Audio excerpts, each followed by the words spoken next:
Hello online HUM 2020. I wanted to record a brief lecture on some of the themes that we see in Ovid's The Amores. I know that Ovid is particularly difficult to read sometimes, and so I wanted to highlight some of the themes, some of which you will see appear on the quiz, and to give you an idea as well about how to approach reading a text as complicated and as long as the one that we have from Ovid. So you will see on the screen in front of you that I've given you three of the themes that are particularly important: war, slavery, and masculinity. And I want to begin by suggesting that there is an obvious relationship between the three of these. So, for example, especially in the Roman world, warfare would have been the terrain of men and becomes a deciding factor for concepts of masculinity in the Roman world. 2, warfare and slavery go hand in hand. The soldiers on the field of battle capture enemy soldiers, enemy citizens, and they turn them into slaves. And also you may have seen already in the reading that is associated with Ovid in Canvas, the chapter of a book called Roman Homosexuality, you will have seen in that reading that the core defining features of masculinity are control and dominion, and control and dominion are opposite of the concept of slavery. So let's see how these things intertwine here. First, let's begin, and this entire little short lecture is going to be focused on Book 1, but we'll connect with some of the ideas that we see in some of the other books, Book 2 and Book 3, and I'll reference some of the poems that we see in Book 3 especially. So let's begin with this idea of war and slavery. Roman masculinity, as I've just said, and as you've seen in the handout, implies and is actually structured on this idea of control and dominion. Now let me give you a couple of underlying concepts for control and dominion. One of those is control and dominion of other people. As you've seen in the handout, controlling and dominating others is a component of being a fully man, a manly man in the Roman world. You will have also seen that being controlled or being dominated by the woman in a relationship was a clear sign or a clear direction, a clear vector for attack on another Roman man. If you wanted to claim that they were controlled by their wife or they were controlled by their female lovers, that was something that undermined their masculinity. But another component of this is the control and domination of oneself, one's emotions, one's drives, one's desires. From the Roman concept of masculinity, it is incumbent on the man to control and dominate their own emotions, their own mind, their own desires, their own appetites. You will also have seen, I think from the very beginning, when it comes to Ovid, that warfare is an important theme. And I'm opening my book now to the Amores Book 1, and I'm going to turn to Book 1, Poem 9. Now this is an important poem because of its location. It follows the interaction that Corinna has with the witch. It follows Ovid attacking Corinna physically, slapping her, scratching her cheek. It precedes Book 1, Poem 10, which is where Corinna has asked him for presents, and he accuses her of behaving like a prostitute. So Book 1, Poem 9 begins with the idea of warfare. Every lover is on active service my friend, active service, believe me, and Cupid has his headquarters in the field. Fighting and love-making belong to the same age group. In bed as in war, old men are out of place. A commander looks to his troops for gallant conduct. A mistress expects no less. Soldier and lover both keep night-long vigil, lying rough outside their captain's or lady's door, etc., etc., etc. This entire poem is what we could call Militia Amores, which is a Latin term meaning the battlefield of love. It's not unique to Ovid. It's a fairly common theme that you'll see in a number of other poets who talk about love in the Roman world. But in our context, this really encapsulates how Ovid wants the lover to be like a soldier. And we'll see how that bears out a little bit later. Book 1, Poems 1 and 2. So let's turn to those and take a look at what we see there. In Book 1, Poem 1, we have a description of how Ovid is controlled by someone else. He's controlled by love. That undermines this concept of masculinity. In Book 2, he's depicted as a slave, which again undermines this concept of masculinity. He's depicted, really the word that he uses is a prisoner. He is describing in Book 1, Poem 2, he's describing how Cupid has captured him and is leading him through the city as a captured prisoner. But that's obvious language to any Roman reading this, that he has been turned into a slave of Cupid.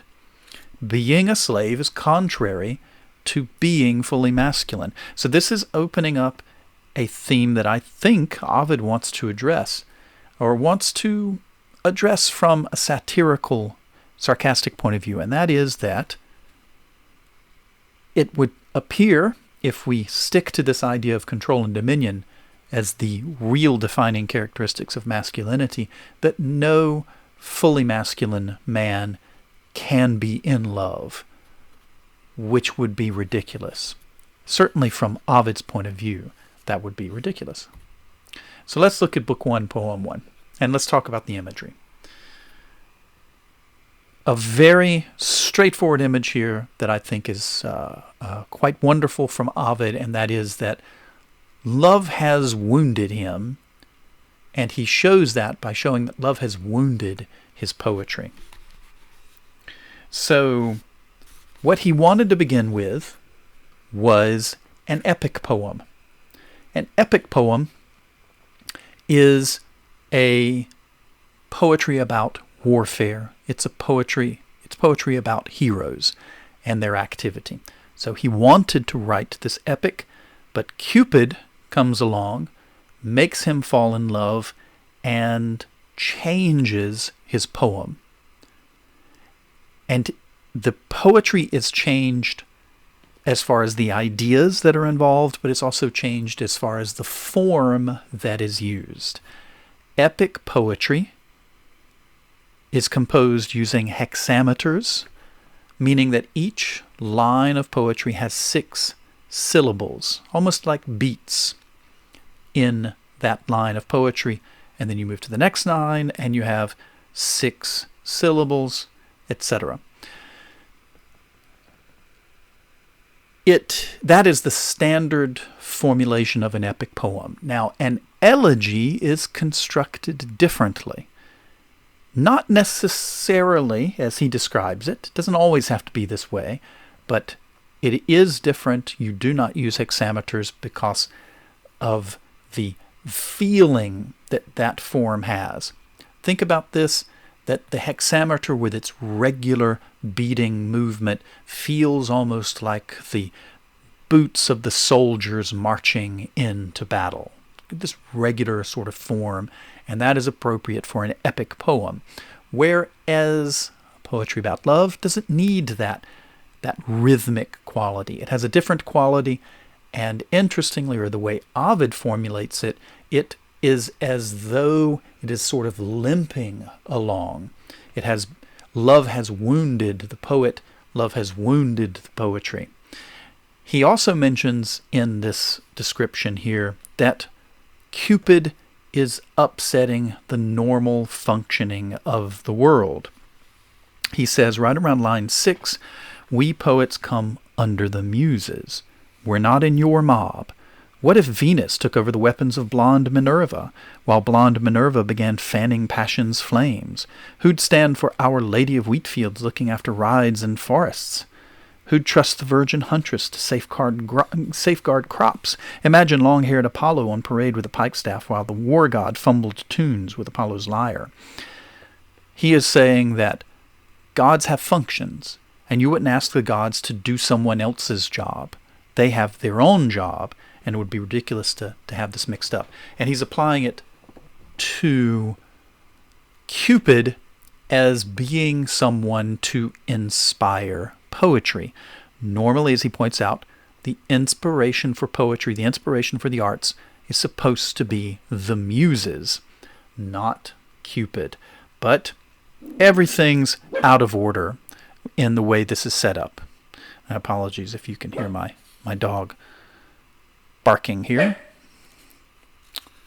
So I'll try to keep going, even though she's going to interrupt me.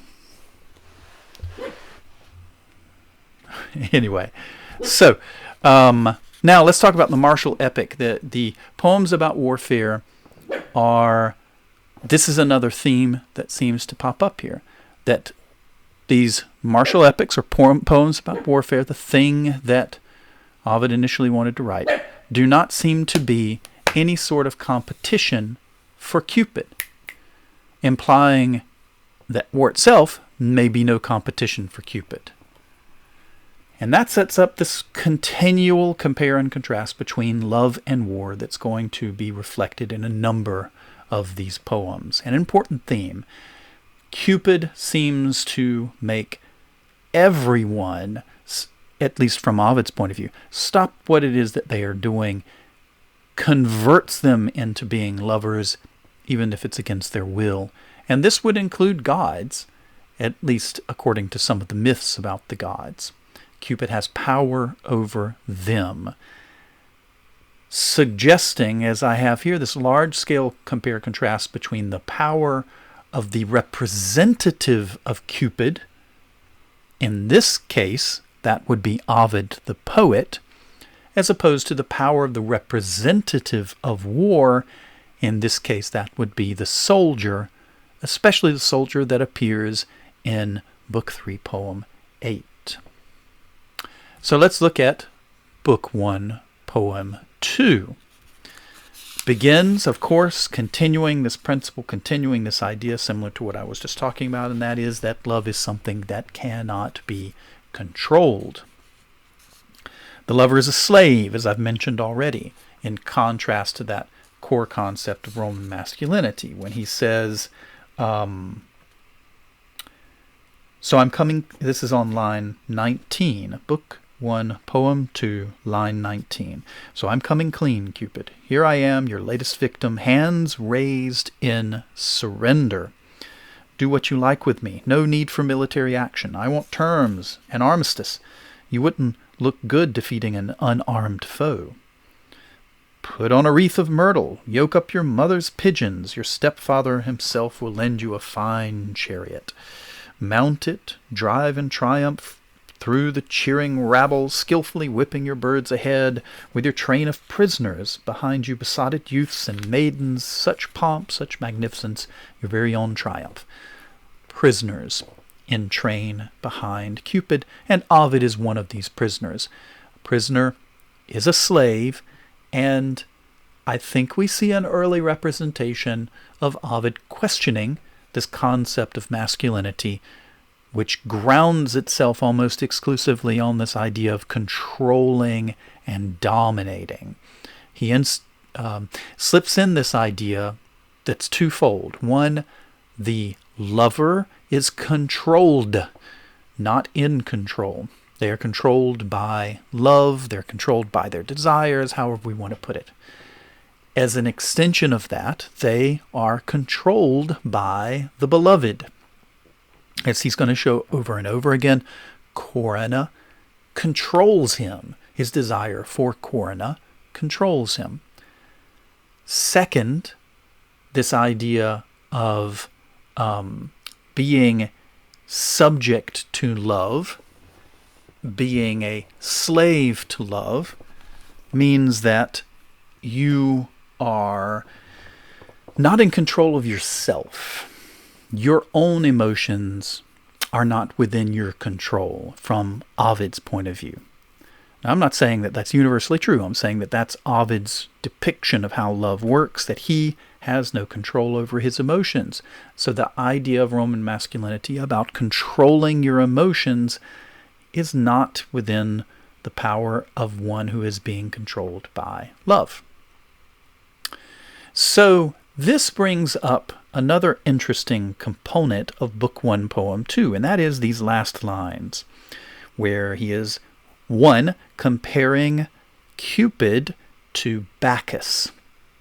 Now, Bacchus is the Roman name for the god Dionysus. This is very similar to how there is a bit of a mixture of of Eros and Dionysus in Plato's Symposium. That's something for you to think on. So in this description on line 44, he says, you can't keep your arrows idle. They're so hot they scorch the crowd as you go by. Your procession will match that of Bacchus after he'd won the Ganges basin, though he was drawn by tigers, not birds. So then, since I'm doomed to be part of your Sacré Triomphe, why waste victorious troops on me now? Take a hint from the campaign record of your cousin, Augustus Caesar. His conquests became protectorates. The Augustus Caesar that he is talking about is what I have on the screen, Octavian. Now, if you've seen the lectures over in Top Hat, you will have seen that Octavian tried to prove that he was related to the goddess Venus, meaning that Octavian and Cupid are cousins. Now, Octavian is the one who created the Lex Julius, which are those laws against Romans having illicit affairs, sexual affairs with each other. And here, Ovid is reminding the reader that Octavian, who wrote these laws just previous to to when these poems were written, a couple of years before, that Octavian, who wrote these laws against people having affairs, is a cousin of Cupid, and Cupid is the one who enslaves people into having these affairs. It creates a wonderful political contradiction for Ovid in what I think is a satirical vein to suggest that there's something to look at there for the Roman reader. So now let's go to Book 1, Poem 3 and start opening up again further these connections in these poems. At this point, I want to remind everyone, or I want to tell you, if you don't know already, that these poems are creating a narrative arc for the relationship between primarily Ovid, or Ovid's character, and Corinna. It's not always Corinna. He's not always talking about Corinna. There's a couple of other women who are involved in this, but she's the only one who has a name. And she's the one in whose bed he is replaced at the end. So she's really the primary driver of his desire in these poems. And the beginning of these poems, we see Ovid as being someone kind of in charge, kind of in control of the relationship. We see that things aren't so great in Book 1, Poem 4. We see, later that he strikes her because he's angry with her and he doesn't know why. We see also that he accuses her of being a prostitute later, and we see the interaction with the witch. But really, this is the height of their relationship. Book 2, things are falling apart. It's almost as though most of those poems are about him trying to kind of keep things together. Book 3, they're really in strong decline. And he is definitely losing Corin, and he is losing her to a number of other lovers, one of whom is represented in Book 3, Poem 8, and that is a soldier. So Book 1, Poem 3 brings up this idea of class and wealth as a concern. And you should compare this to Book 1, Poem 10, where she asks for presents. Book 1, Poem 15, where he mentions this idea of the importance of the arts, the importance of poetry, the importance of poetry to grant someone immortality. He says at the beginning of Book 1, Poem 15, "Why, gnawing envy, impute an idler's existence to me? Why dismiss the poet as a drone? What's your complaint? That I failed to follow tradition or chase the dusty rewards of a soldier's career?" This idea that his class connections, the fact that he is from a fairly noble class. For those of you who don't know, Ovid was part of the equestrian class. Not the noblest of classes, but certainly more noble than the plebeians, the low classes. And with that nobility, or with that breeding, I guess we could say, and that education, comes an idea of the arts, poetry, sculpture, painting, things like this, as being of having a higher moral value in society than warfare, than being a soldier, than being an average everyday worker. And that's what he is reminding the reader of in Book 1, Poem 15. But then by Book 3, Poem 8, he recognizes that his wealth is not enough when compared to the new rich soldier, is what he calls him. And Book 3, Poem 11a, he has the nightmare. That's the poem where he admits or thinks that it could be his own poetry, his abilities as a poet, that have crafted her as a desirable lover in Roman society, which has led to other lovers wanting her. But let's look at Book 1, Poem 3 more closely, and the lines that I want to highlight. And that is where he says at line 7, Book 1, Poem 3, line 7, "I may not have top-drawer connections. I can't produce blue-blooded ancestors to impress you. My father's plain middle class. And there aren't any squads of plowmen to deal with my broad acres. My parents are both pretty thrifty and need to be." This is not really true of Ovid as a real human being. He was fairly wealthy. So this may be a moment where Ovid, the writer, is creating a bit of a separation between himself and his character who is on the page. And I think that's helpful when we look at Book 3, Poem 7, where he has difficulty getting an erection, physical erection, to have sex with Corinna. It's a very uncomfortable poem, and it makes it easier for him to be able to write that if he is writing about almost a fictional character in his head.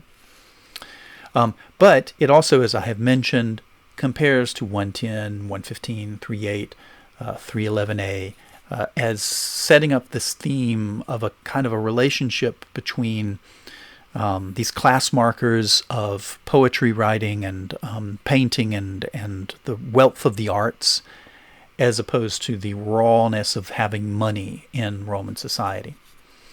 He also uses myth here that specifically are connected to the rape of heroines by gods and heroes. And those are the myths of Leda, the myth of Io, and the myth of Europa.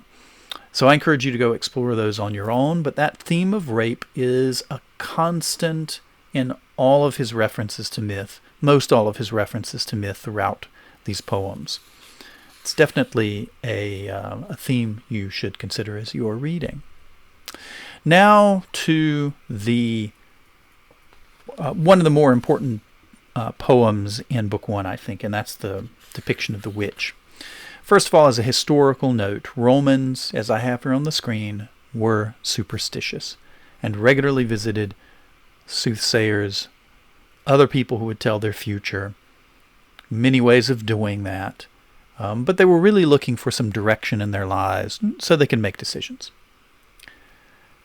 What's interesting about Book 1, Poem 8 is that Ovid definitely could not have been in the room with Corinna as she was asking these questions. So how could he know that this information was given to her? How could he know that she was being told by the witch that Corinna was being told by the witch that she, the Corinna, should find lovers who are rich and who can pay her stuff and can give her gifts and things like that? After all, it is a highly reasonable argument, as I have in the next bullet point there. Find a rich lover if you are going to risk your life. Now you should compare that to Book 1, Poem 10, where Corinna asks for a present. It seems like a kind of an extension of what the witch was arguing. But this also opens up this theme, the idea that Ovid could not really have been there to hear this discussion, opens up a theme as to whether Ovid is imagining this whole thing. And we know, certainly from later, Book 3, Poem 5, that he has nightmares about losing Corinna, about having Corinna taken away from him by another lover. Slipping in this idea of this, feeling of insecurity that he has about the relationship, which may, of course, taint some of the interactions that he has with Corinna here in Book 1. Finally, if you look at Book 2, Poem 1, you will see that this womanly power of the witch described in Book 1, Poem 8, let me turn to that page, where he says, she can control the weather, make a day overcast with cloud at will, or brilliant and clear. I've known times, believe it or not, when the moon turned bloody, and blood dripped from the stars. It wouldn't surprise me if the old bitch grew feathers at nightfall and went flapping round like an owl. I've heard rumors it's possible. What's more, she's got double pupils and twin light glinting from each eye. So this idea of the blood dripping from the stars, nightfall, things like that. If we turn to Book 2, Poem 1, he is talking about his ability as a poet. And part of this ability is to try to be able to get back in with Corinna. Apparently things have fallen apart. But then he says on Book 2, Poem 1, line 23, there's magic in poetry. Its power can pull down the bloody moon, turn back the sun, make serpents burst asunder, or rivers flow upstream. Doors are no match for such spellbinding. The toughest locks can be open sesame by its charms. So his power as a poet is now intentionally or accidentally connected to the witch's power. And the witch is a woman. So this brings up yet again that question of masculinity for Ovid as a character. So, finally, the theme of impotence. And I want to highlight the definition of impotence is to lack power. The word also means when a man is unable to get an erection. So the connection between power and the male erection, the erect penis, is ingrained in this idea of impotence. And you will find that there are both meanings, there are examples of both of these meanings in a number of his poems. I've mentioned already his physical impotence, right? The poem, Book 3, Poem 7. But there are plenty of other examples where we see that Ovid does not have power. So you should think about those as you are reading. So with that, I am done with this little session. I'll put up a little bit of an interactive discussion board based on this if you want to talk about some of the themes, and I'll pay attention to it. And then I'll also schedule a little bit later this week